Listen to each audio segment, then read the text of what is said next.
Back when Britannia ruled the waves, it did so with its mighty navy, based here in Portsmouth's historic Dockyard. This sprawling museum highlights England's storied maritime heritage, both very old and relatively new, like this gunboat from World War I that saw action at the Battle of Gallipoli. In a modern building just steps away is the oldest ship in the collection, the Mary Rose, or what's left of her. This awe-inspiring in its day warship, King Henry VIII's favorite, sank in 1545 while fighting the French just off the coast. The ship and its doomed crew of 500 sank and settled into the mud, where it rested for about 450 years. The surviving bits of the ship, with a rich trove of artifacts, have been preserved and are beautifully displayed. All sorts of Tudor-era items were found: personal belongings, weaponry, a backgammon board, and even the skeleton of Hatch, the ship's dog. These artifacts humanize the everyday life of English sailors from 5 centuries ago. 3 centuries later, another state-of-the-art warship was the HMS Warrior. Built in 1860, it never saw a day of battle. That's because the Warrior was so formidable, it was considered unbeatable.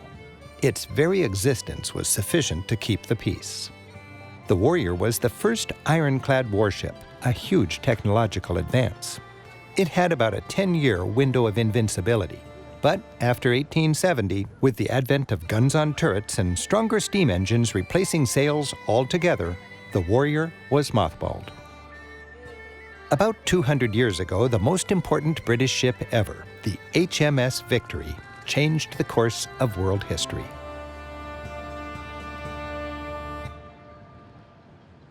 The French Emperor Napoleon had been terrorizing the continent. By 1805, he had amassed a huge fleet and was preparing to invade England. Admiral Horatio Nelson, who commanded the British fleet from this ship, cornered the French fleet at the Cape of Trafalgar off the coast of Spain. The huge Battle of Trafalgar ensued. While Nelson was killed, the British emerged victorious. Today, the dry-docked Victory feels ready to haul anchor and set sail at any moment. For the British, this ship is more a shrine than a museum. The Victory bristles with cannon lining several gun decks. It took well-trained British sailors only 2 minutes to ready a cannon for firing, aim, and shoot, compared to 8 minutes for the French.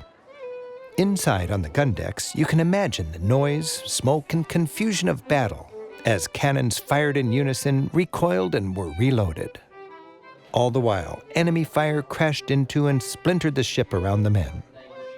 Climbing through the ship with its low ceilings, you can feel how cramped the living conditions were.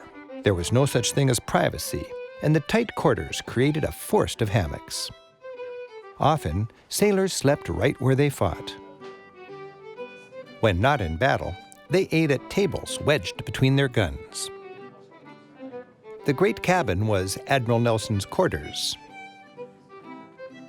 Imagine Nelson and his officers hunched over charts to plan an attack. While it looks like an officer's living quarters, everything was designed for action.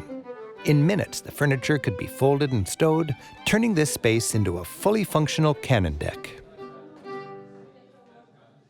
During that fateful Battle of Trafalgar, Nelson was shot by a sniper. A golden plaque on the deck marks the spot where Nelson fell. The crew rushed him below deck to care for their leader in his dying hours.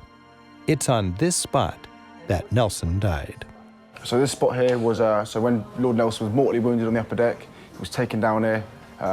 Just before he was about to die, Captain Hardy come down and said to him, "Sir, we've won the battle." And he said, "Thank God I've done my duty." Romantic paintings show the Admiral lifted to heaven by angels, like a saint.